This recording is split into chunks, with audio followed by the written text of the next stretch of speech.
Na tej polnilnici ljubljanski potniški promet polni svojih 20 avtobusov na stisnjen zemeljski plin, ki ga mogoče poznate pod oznako CNG. Pravzaprav gre za 98% mešanico metana, avtobuse pa polnijo vedno samo tukaj, ker druge polnilnice v Sloveniji sploh ni. Tudi ta Caddy EcoFuel uporablja enako gorivo, zato ste najbrž že ugotovili, da je samo delno uporaben. Pravzaprav je samo za tiste, ki živite v Ljubljani ali njeni bližnji okolici. Poleg plinskega ima seveda tudi bencinski rezervoar, a kapaciteta 13 litrov pomeni, da boste na bencinski črpalki vsakih 150 km, zato za daljše poti ta Caddy res ni.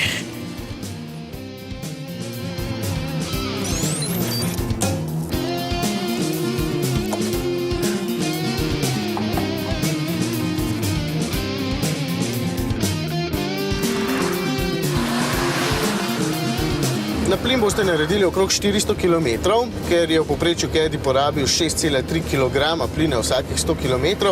Mimogrede, ta plin je približno 35% bolj kaloričen od bencina, kar pomeni, da bi bila pri uporabi bencina poraba nekje med 8 in 9 litri.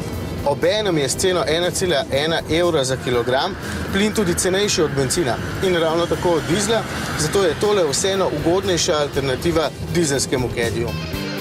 Vse dokler seveda ne upoštevamo še cene za predelavo na plin, ki je približno dvakrat višja od cene za predelavo na mnogo bolj razširjen utekočinjen naftni plin LPG. Preden povem, kaj je dejansko največja prednost, še ena slabost. Zaradi le 5 prestav se motor pri 130 km/h vrti s kar 4000 vrtljaji, zato je vožnja po avtocesti absolutno preglasna. Tam obenem tudi poraba ne raste, zato je takšen Caddy najbolj primeren za takšne, bolj počasne ceste.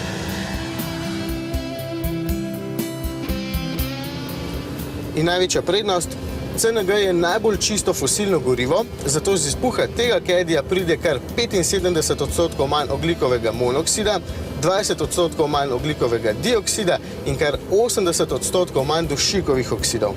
Saj pa praktično ni. Se takšen Caddy EcoFuel torej splača? Ekonomska računica pravi, da ne. Nekaj zaradi same cene plina, ki naj bi bila v prihodnje nižja, in predvsem zato, ker je v Sloveniji samo ena črpalka. In naj bi jih bilo tudi v prihodnje več. Mi pa ekološka žilica pravi, da se lahko splača. Strošek je podoben strošku dizelskega Caddyja, je pa tale bistveno čistejši. Samo prav daleč iz Ljubljane se ne vozite.